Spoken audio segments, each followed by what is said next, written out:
Visakha airport లో జగన్ పై దాడి ఘటనకు సంబంధించి సిఐఎస్ఎఫ్ అధికారులని వివరణ కోరింది కేంద్ర హోంశాఖ. సిఐఎస్ఎఫ్ అధికారి ఫిర్యాదుతో కేసు దర్యాప్తు చేయాలని ఆదేశించింది. కేంద్ర హోంశాఖ ఆదేశాలతో ఇప్పటికే ఎన్ఐఏ ఎఫ్ఐఆర్ నమోదు చేసింది. ఇప్పుడు ఏపీ హైకోర్టు ఆదేశాలతో దర్యాప్తును మరింత వేగవంతం చేయనుంది ఎన్ఐఏ.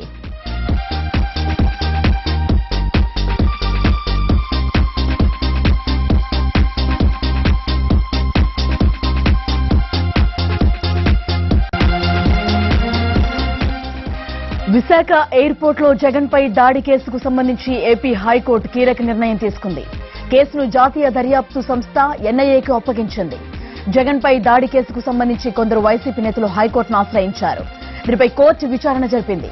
జగన్ పై దాడి కేసులో రాష్ట్ర ప్రభుత్వ విచారణ సరిగా జరగడం లేదని, కేసును ఎన్ఐఏకి అప్పగించాలని న్యాయవాదులు కోరారు. కేసు విచారణ ఆలస్యమైతే న్యాయం జరగదని వాదించారు. దాడి జరిగిన ప్రదేశం కేంద్ర ప్రభుత్వ పరిధిలోనికి వస్తుంది కాబట్టి జాతీయ సంస్థలకివ్వొచ్చని భావించిన హైకోర్టు ఎన్ఐఏకు అప్పగించింది. ఇప్పటికే రాష్ట్ర ప్రభుత్వం ఈ కేసును దర్యాప్తు చేసి నిందితుడిని విచారించిందని, పూర్తి స్థాయిలో కేసు విచారణ జరిగిందని ఏపీ ప్రభుత్వం తరపు న్యాయవాది వాదనను వినిపించారు.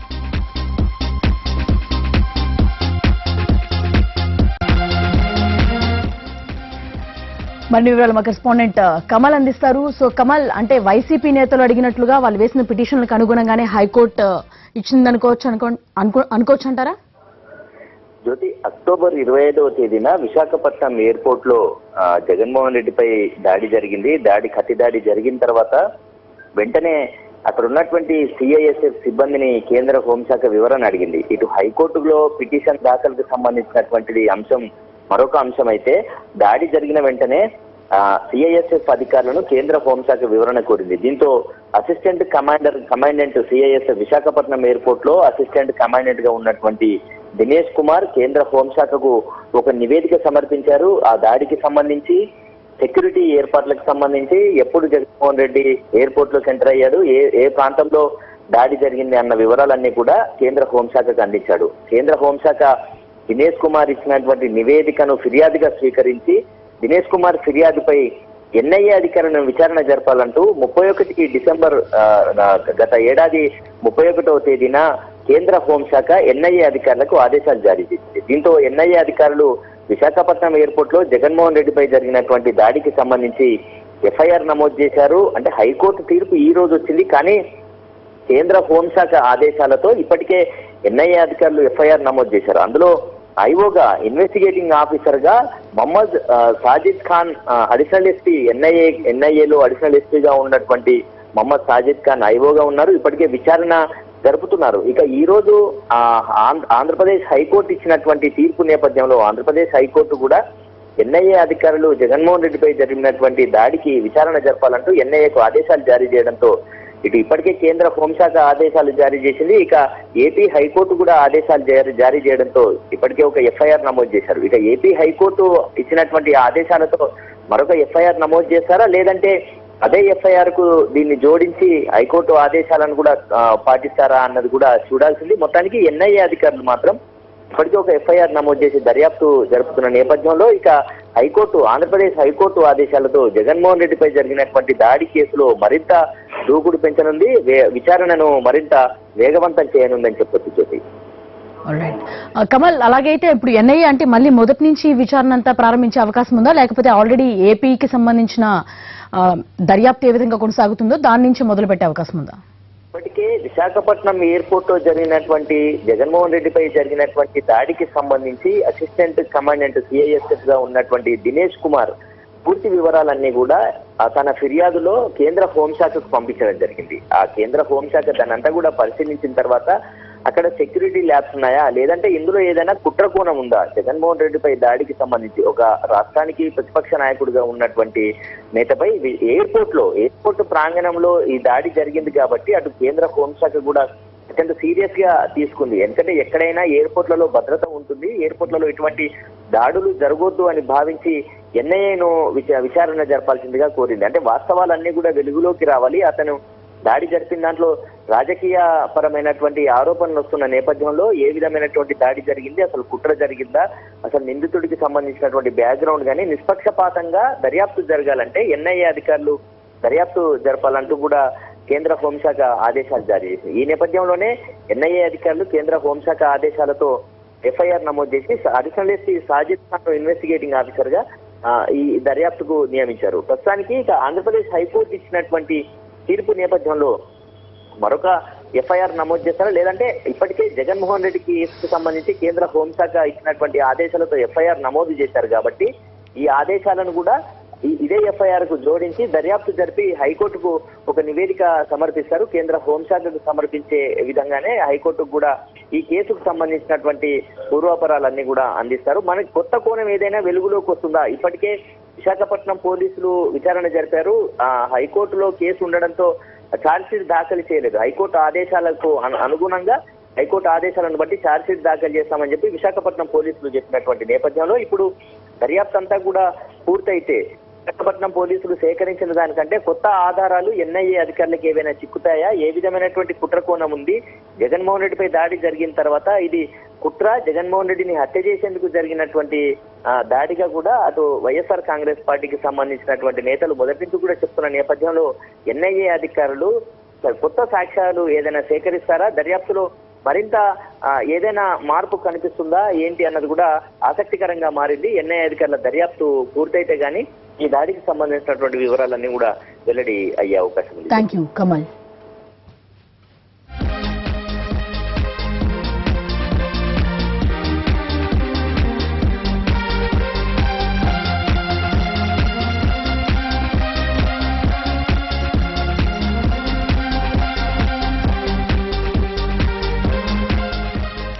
జగన్ పై హత్యాయత్నం కేసును ఎన్ఐఏకు అప్పగిస్తూ AP court ఆదేశించడాన్ని స్వాగతించారు petitioner Alla Ramakrishna Reddy. రాష్ట్ర పోలీసుల విచారణలో సమగ్ర దర్యాప్తు జరగదని అభిప్రాయపడ్డారు. కేంద్ర దర్యాప్తు సంస్థ విచారణ చేస్తే నిజానిజాలు బయటకొస్తాయన్నారు. ఎన్ఐఏ చాలా స్పష్టంగా చెప్పింది. ఎన్ఐఏ యాక్ట్ లో వాళ్ళ విధుల్లో సపరేట్ కోర్టు ఇది. ఆ సపరేట్ కోర్టు కూడా ఆంధ్రప్రదేశ్ కి తెలంగాణకి కలిపి హైదరాబాద్ లో ఉంది. ఆ సపరేట్ కోర్టు కూడా డే టు డే విచారణ జరపాలి అని చెప్పి చాలా స్పష్టంగా ఉంది. దాని తర్వాత ఎన్ఐఏ కోర్టు ఏదైతే తీర్పు ఇస్తుందో ఆ తీర్పు మీద ఒకవేళ దోషులు అప్పీలుకు వెళ్లిన హైకోర్టుకి 3 నెలల కాల వ్యవధిలో హైకోర్టు తేల్చాలి అని కూడా చట్టంలో చాలా స్పష్టంగా చెప్పింది. కాబట్టి ఎన్ఐఏలో ప్రతి పౌరుడికి తెలుసండి, ప్రతి సామాన్యుడికి తెలుసు జగన్మోహన్ రెడ్డి గారి మీద హత్యా ప్రయత్నం జరిగింది, దీని వెనక పెద్ద కుట్ర ఉంది అని. ఆ మాత్రం కూడా డీజీపీ తెలుసుకోలేకపోయాడు అని అంటే తెలుసుకోలేక కాదు, డీజీపీకి తెలుసు.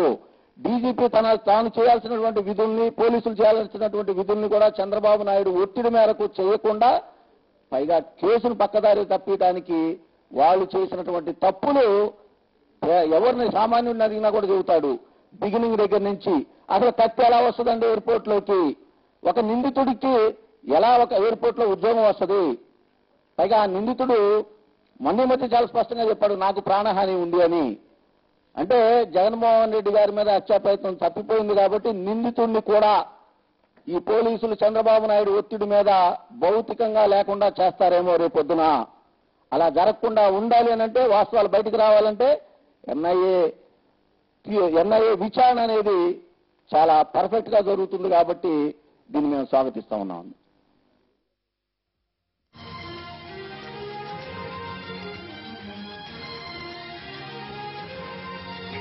కత్తిదాడి ఘటనను ఏపీ హైకోర్టు ఎన్ఐఏకు అప్పగించడంపై జగన్ న్యాయవాది హర్షం వ్యక్తం చేశారు. ఇకపై కేసు విచారణ వేగంగా జరుగుతుందంటున్న సుధాకర్ రెడ్డితో మా correspondent Srikanth face to face. రాష్ట్ర వ్యాప్తంగా సంచలనం కలిగించిన జగన్ మీద హత్యాయత్న కేసుకు సంబంధించి దర్యాప్తునైతే ప్రస్తుతం జాతీయ దర్యాప్తు సంస్థలకు ఇవ్వాలని చెప్పి ఈ రోజున ఏపీ హైకోర్టు అయితే ఆదేశాలు ఇచ్చింది. ఈ నేపథ్యంలో జగన్ తరపున పిటిషన్ దాఖలు చేసినటువంటి YSRCP legal cell convener Sudhakar Reddy మనతో ఉన్నారు. సార్, ఏం చెప్తారు? ఎన్ని రోజులుగా మీరు కేంద్ర దర్యాప్తు సంస్థలకి విచారణ ఇవ్వాలని చెప్పి పిటిషన్ దాఖలు చేస్తున్నారు, మరోవైపున ఏపీ ప్రభుత్వం ఇక్కడే దర్యాప్తు చేసే పరిస్థితి జరుగుతుంది, ఏం జరుగుతుంది? గత అక్టోబర్ 28న మా నాయకుడు జగన్మోహన్ రెడ్డి గారి మీద విశాఖపట్నం ఎయిర్పోర్ట్లో హత్యా ప్రయత్నం జరిగినటువంటి నేపథ్యంలో ఆంధ్ర రాష్ట్ర ప్రభుత్వం ఈ విచారణ పరిధిని తన దగ్గరే ఉంచుకొని వారి యొక్క అసలు దోషుల్ని, కుట్రదారుల్ని బయట పెట్టకుండా వాళ్ళని రక్షించాలని కడదాకా చేసిన ప్రయత్నాన్ని మేము ఒమ్ము చేశాం.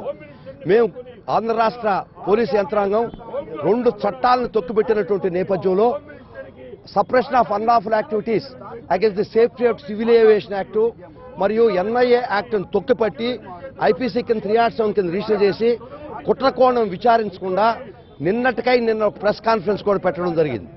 నేను కోర్టు వారి దృష్టికి 2వ తేదీ వచ్చి దీన్ని అర్జెంటుగా వినాలని విన్నపం చేసిన మరుక్షణమే విశాఖపట్నంలో ఈ రాష్ట్ర పోలీసు వారు ప్రెస్ కాన్ఫరెన్స్ పెట్టి దీన్ని నీరుగార్చే ప్రయత్నం కూడా చేశారు.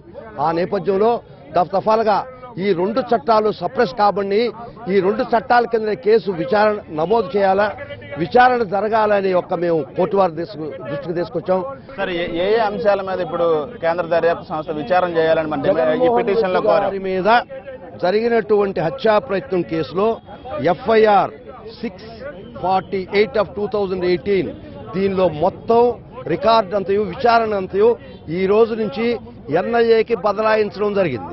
మొత్తం కూలంకషంగా జాతీయ సంస్థల్లో అత్యున్నత ప్రమాణం కలిగినటువంటి సంస్థ NIA. వాళ్ళు సత్యాన్ని వెలికితీస్తారు. దీని వెనకున్నటువంటి కుట్రదారులు, పాత్రదారులు, సూత్రధారులు ప్రమేయం ఖచ్చితంగా ఈ ప్రపంచానికి తెలవాల్సిన అవసరం ఉంది. వాళ్ళు ఖచ్చితంగా దీన్ని బహిర్గతం చేస్తారనే ఆశను వ్యక్తం చేస్తున్నారు. అట్లాగే ఏపీ పోలీసులు ఇప్పటి వరకు ఈ కేసును దర్యాప్తు చేశారు కాబట్టి మీరు కూడా ఏపీ పోలీసులు దాన్ని ఎలా చూస్తారు? తొక్కిపట్టి ఈ చట్టాన్ని వేరే కోణంలో తీసుకుపోయిన దానికి 166 ఐపీసీ కింద శిక్షార్హులను నేను నా పిటిషన్లో కూడా కోరడం జరిగింది. అందుకు గౌరవ న్యాయమూర్తి స్పందిస్తూ మీరు ఆ 166 కింద ఐపీసీ కింద పోలీసు వారి మీద ఏ చర్యలు తీసుకోవాలన్నా మీరు తీసుకోవచ్చు, అది మీ చట్ట పరిధిలో మీరు తీసుకోండి అని మాత్రం మాకు ఆదేశించారు. ఇప్పుడు ఫైనల్ గా ఎప్పటి నుంచి దర్యాప్తు ప్రారంభమయ్యే అవకాశం ఉంది? ఈ రోజున ఉత్తర్వులు వచ్చింది. చట్ట ప్రకారం అక్కడ ఉండే పదం ఏంటంటే ఫోర్త్ విత్ గ్రక్కున ఇమీడియట్లీ అని చట్టం చెప్తుంది. ఫోర్త్ విత్ ఈ మరుక్షణం ఇది NIAకి బదిలీ అయ్యి NIA దీన్ని ఇన్వెస్టిగేట్ చేయాల్సిన అగత్యం ఉంది. చట్టంలోని కొన్ని నిబంధనలు తొక్కుపెట్టి దర్యాప్తు చేశారు కాబట్టి ఇక నుంచి కేసులో అసలైన దోషులు బయటకు రావాలంటే మేము మొదటి నుంచి కూడా కేంద్ర దర్యాప్తు సంస్థ విచారణ కోరుతున్నాం. దానికి సంబంధించి కోర్టు కూడా ఏకీభవించింది కాబట్టి ఆ దిశగా ఈ రోజున ఉత్తర్వులు వచ్చాయి. రానున్న రోజుల్లో కేంద్ర దర్యాప్తు సంస్థ విచారణలో జగన్ మీద హత్యాయత్నానికి పాల్పడిన అసలు దోషులు, కుట్రదారులు అందరూ కూడా బయటకు వస్తారని చెప్పి న్యాయవాదులు చెప్తున్నారు. మరోవైపు ఈ కేసుకు సంబంధించి ఆ చట్టాలనే నిబంధనలు తొక్కిపెట్టి విచారణ చేసిన ఏపీ పోలీసుల మీద చర్యలు తీసుకోవాలని చెప్పి కూడా హైకోర్టు తన పిటిషన్లో కోరినట్టుగా జగన్ తరపున న్యాయవాది సుధాకర్ రెడ్డి చెప్తారు. కెమెరా పర్సన్ లక్ష్మణ్తో శ్రీకాంత్, NTV, విజయవాడ నుంచి.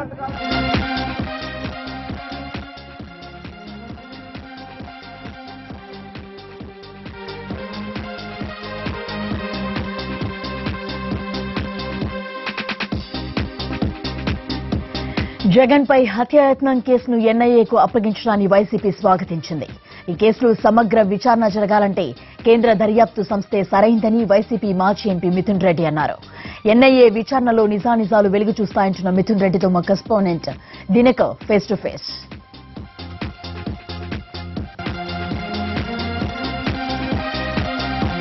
పార్టీ అధ్యక్షుడు జగన్మోహన్ రెడ్డిపై జరిగినటువంటి హత్యాయత్నానికి దానికి సంబంధించి విచారణ NIAకి అప్పచెప్పడం జరిగింది. దీనిపై మనతో మాట్లాడడానికి ఆ పార్టీ మాజీ ఎంపీ మిథున్ రెడ్డి ఉన్నారు. ఆ రోజు దాడి జరిగింది, మీరు కూడా కలిసి వస్తున్నారు. అసలు ఏం జరిగింది, ఇప్పుడు NIAకి ఇవ్వడం పట్ల వైఎస్ఆర్ కాంగ్రెస్ పార్టీ ఎలా భావిస్తుంది? ఆ రోజు అభిమాని ముసుగులో పక్క ప్లాన్ తో హత్యాయత్నం చేయడానికి శ్రీనివాస్ నిందితుడు రావడం జరిగింది. అక్కడే అతను వేచి ఉండి జగన్ గారు సెల్ఫీలు తీసుకోవాలని చెప్పి జగన్ గారితో రిక్వెస్ట్ చేసి నీళ్లు తీసుకొచ్చినట్లు అతను VIP లాంజ్లోకి ఎంటర్ అవడం జరిగింది. చాలాసేపు అక్కడే ఉండి అబ్జర్వ్ చేసి అతను దగ్గరకు వచ్చి మొబైల్ తీసినట్లు కత్తి తీసి మెడ మీద పొడిచే ప్రయత్నం చేశారు. చాకచక్యంగా జగన్ గారు గమనించి కొంచెం భుజం చెయ్యి పైకెత్తడంతో ప్రాణాపాయం దబ్బింది. భుజం పైన గాయమైంది. పక్కనే అందరూ కూడా నాయకులు, తర్వాత అక్కడ ఎయిర్పోర్ట్ లో ఉండే సిబ్బంది ఉండడంతో ఈ ప్రాణాపాయం తప్పింది. ఇది పక్కా ప్లాన్ తో జరిగిన హత్యాయత్నం. అసలు అతనికి ఎయిర్పోర్ట్ లో ఏ విధంగా పలు కేసుల్లో ఉన్నా కూడా అతనికి ఎయిర్పోర్ట్ లో ఉద్యోగం ఏ విధంగా ఇచ్చారు, క్లీన్ చిట్ ఏ విధంగా ఇచ్చారో స్టేట్ గవర్నమెంట్ జవాబు చెప్పాల్సి ఉంది. కత్తులు మామూలుగా ఒక అగ్గిపెట్టె తీసుకుపోయేదానికే ఈరోజు ఎయిర్పోర్ట్ లో చెకింగ్ చేస్తారు. అంత హై సెక్యూరిటీ జోన్ లో ఏ విధంగా కత్తులు లోపలికి తీసుకుపోవడం జరిగింది. అదేవిధంగా సీసీ కెమెరాలు అక్కడ ఎందుకు పెట్టలేదు? మామూలుగా హై సెక్యూరిటీ జోన్ లో ప్రతి ఇంచు, ఒక బాత్రూములు తప్పితే ప్రతి ఇంచులో కూడా సీసీ కెమెరాలు ఉండే పరిస్థితి ఉంటుంది. ఆ రోజు సీసీ కెమెరాలు లేవు అని కూడా మాకు తెలియవచ్చింది. సీసీ కెమెరాలు ఎందుకు అక్కడ లేవు అనేది కూడా ఒక పెద్ద క్వశ్చన్ మార్క్. జరిగిన కొద్దిసేపట్లోనే డీజీపీ గారు పెట్టి వాళ్ళంతా వాళ్ళని కొడిచాడు, పబ్లిసిటీ కోసం చేసినాడని చెప్పి, తర్వాత మాకు సంబంధం లేదు, సెంట్రల్ గవర్నమెంట్ పరిధిలో ఉందని చెప్పారు. సెంట్రల్ గవర్నమెంట్ పరిధిలో ఉంటే మీరు ఎందుకు సెంట్రల్ గవర్నమెంట్ కేసు అప్పగించలేదు? మళ్ళీ మేమే చేస్తామని చెప్పి మళ్ళీ సాయంత్రానికి ఒక లెటర్ తీసుకొచ్చి, అతను సరిగా చదువుకోలేదు అదే చెప్పి డీజీపీ గారే మాట్లాడినారు. ఈవినింగ్ వచ్చే లోపలికి ఒక లెటర్ చేసి 3 చేతిరాతలతో ఉంది. కనీసం ఆ చేతిరాతలు ఎవరు ఉన్నాయో వాళ్ళని కూడా అరెస్ట్ చేసిన పరిస్థితి కూడా లేదు, వాళ్ళని ఇన్వెస్టిగేషన్ చేసిన పరిస్థితి కూడా లేదు. సిట్ కార్యాలయం అని చెప్పి ఒక కార్యాలయం పెట్టారు, మళ్ళీ 10 రోజులకంతా దానికి మూత వేసి అక్కడ పక్కన పెట్టేశారు. ఇదంతా పక్కదో పట్టించేదానికి జరుగుతున్న ప్రయత్నం. ఖచ్చితంగా ఈ కోర్టు తీర్పుతో ఎన్ఐఏ కేసు అప్పగించడంతో న్యాయం జరుగుతుందని చెప్పి కూడా మేము భావిస్తున్నాం. నిజానిజాలు బయట వస్తాయి. చంద్రబాబు నాయుడు గారు అంత నీచంగా ఆ రోజు ప్రెస్ మీట్ పెట్టి ఒక అవహేళన చేస్తూ నవ్వుతూ దాని మీద జోక్లేస్తూ మాట్లాడారు. ఇంత ఒక సీరియస్ ఇష్యూ జరిగినప్పుడు ఇలాంటి పరిస్థితుల్లో ఎన్ఐఏకి అప్పగిస్తే నిజాలన్నీ కూడా ఇప్పుడు ఇన్వెస్టిగేషన్ లో ఇంకా కుట్రలో ఎవరెవరు, ఇంత పెద్ద హత్యాయత్నం జరిగిందంటే కేవలం ఒక వ్యక్తి వచ్చి ఒక కత్తి తీసుకొచ్చి చేసే పరిస్థితి లేదు. ఆ కత్తి తయారు చేసిందే హత్యాయత్నం చేయడానికి తయారు చేసిన కత్తి, అది కోడి కత్తి కానే కాదు. మా జోబిలో పెట్టుకునేదానికి అనువుగా ఉండడానికి ఆ కత్తి తయారు చేసినట్టు ఖచ్చితంగా మనకు అర్థమవుతా ఉంది. ఇవన్నీ కూడా నిజాలు బయట వస్తే ప్రజలందరూ కూడా తెలియాల్సిన అవసరం ఉంది. 2 రోజుల కిందట సిపి లడ్డా కూడా మాట్లాడడం జరిగింది. ఒక ఫ్యాసినేషన్ మోజు కోసమే, క్రేజీ కోసమే శ్రీనివాస్ ఈ అటాక్ చేశాడు జగన్ పైన అన్నది చెప్పారు. ఇప్పుడు డీజీపీ గారు హత్యాయత్నం కేసు వాళ్ళకి అప్పగించక ముందే ఈ విధంగా వాళ్ళ అభిమాని చేశాడు, వాళ్ళే చేసుకున్నారు, పబ్లిసిటీ కోసం చేశారు, రకరకాలుగా డీజీపీ గారే మాట్లాడితే డీజీపీ కింద స్థాయి వ్యక్తి ఏ విధంగా అతన్ని ధిక్కరించి జడ్జిమెంట్ ఇచ్చే అంటే అతను కన్క్లూషన్కి వచ్చే పరిస్థితి ఉందండి. ఇది రానే రాదు. స్టేట్ పోలీస్ బాసే ఒక కన్క్లూషన్కి వస్తే కింద పనిచేసే పోలీసులు దానికి భిన్నంగా మాట్లాడే పరిస్థితి ఉండదు. అదే లైన్ వస్తుంది. ఇంకా 3 నెలల తర్వాత స్టేట్ గవర్నమెంట్ వాళ్ళ వివరణ ఇవ్వాల్సి వచ్చినా అదే వివరణ ఇస్తారు. కాబట్టి ఇందులో ఎటువంటి నిజం లేదు, ఎటువంటి న్యాయం జరగదు. ఓన్లీ ఇప్పుడు ఎన్ఐఏ ఒక 3rd పార్టీ సంస్థ ఈ రోజు విచారణ చేపడతా ఉంది కాబట్టి ఖచ్చితంగా న్యాయం జరుగుతుందని చెప్పి కూడా మేము భావిస్తున్నాం. కోడికత్తి డ్రామా అయితే కాదన్నది ప్రధానంగా వైసీపీ ముందు నుంచి చెప్తుంది. కానీ గత కొద్ది రోజుల క్రితం వరకు కూడా కోడికత్తి డ్రామాలో వైసీపీ ఆడినటువంటి డ్రామా అన్నదే ప్రధానంగా ఆరోపణ. ఇది ముఖ్యంగా నారా కత్తి దాడి, కోడి కత్తి దాడి కాదు, నారా కత్తి దాడి. నారా చంద్రబాబు నాయుడు గారు ఈ కుట్రకంతా వెనకున్నారని చెప్పి మేము భావిస్తున్నాం. కాబట్టే వాళ్ళు దాన్ని పక్కదో పట్టించడానికి కోడి కత్తనో ఇంకోటనో అంటున్నారు. అదే కోడి కత్తితో ఎవరిని మెడపైన పొడిచినా కూడా అదే కత్తి వాళ్ళు ఏమైతే అంటున్నారు, కోడి కత్తి మెడలో పొడిస్తే ఏ మనిషి బతికే ప్రసక్తే లేదు. అంత పదునైన కత్తి మనందరూ కూడా మీడియాలో చూసాము. అది కోళ్లకు అంత పెద్ద కత్తి కట్టే పరిస్థితి ఉండదు. కోడి కత్తి కానే కాదు, హత్యాయత్నానికి తయారు చేసిన కత్తి అని చెప్పి కూడా మనం క్లియర్ గా అర్థమవుతుంది ఎవరికైనా. ఎన్ఐఏ ద్వారా పూర్తి వివరాలు బయటకు వస్తాయని భావిస్తుంది. ఖచ్చితంగా స్టేట్ గవర్నమెంట్ చేసే ఇన్వెస్టిగేషన్ కన్నా ఎన్ఐఏ చేస్తే ఒక నిష్పక్షంగా న్యాయబద్ధంగా జరుగుతుంది. లేనిది ఎన్ఐఏ కూడా సృష్టించే పరిస్థితి ఉండదు. నిజాలు ఏముండే అవే వస్తాయి. ఇప్పుడు చంద్రబాబు నాయుడు అన్నారు ఇన్కమ్ ట్యాక్స్ డిపార్ట్మెంట్ ఆంధ్రాలోకి రాకూడదు, అదేవిధంగా సిబిఐ రాకూడదు అని. రేపు హైకోర్టు కూడా జడ్జిమెంట్లు ఆంధ్రాలో ఇవ్వకూడదన్నా కూడా ఆశ్చర్యం లేదు. ఆయనకు వ్యతిరేకంగా జడ్జిమెంట్లు వస్తున్నాయి కాబట్టి ఆయన వద్దనొచ్చు. ఎన్ఐఏ కూడా మా స్టేట్లోకి రాకూడదు అని చెప్పినా కూడా ఆశ్చర్యం లేదు. ఇంత అంటే అభద్రత భావంతో చంద్రబాబు నాయుడు ఉన్నారు. రాబోయే కాలంలో ఖచ్చితంగా న్యాయం గెలుస్తుంది, నిజాలు బయటకు వస్తాయని చెప్పి కూడా మేము భావిస్తున్నాం. వైఎస్ఆర్ కాంగ్రెస్ పార్టీ నేతలు చెప్తున్నారు న్యాయం గెలుస్తుంది, నిజాలు బయటకు వస్తాయని. ఏదైతే కోడికత్తి డ్రామా అన్నారో దానికి ఎన్ఐఏకి ఇవ్వడం ద్వారా అసలు సిసలైనటువంటి నిజాలు బయటకు వస్తాయని చెప్పి వైఎస్ఆర్ కాంగ్రెస్ పార్టీ ఆశాభావాన్ని వ్యక్తం చేస్తున్నటువంటి పరిస్థితి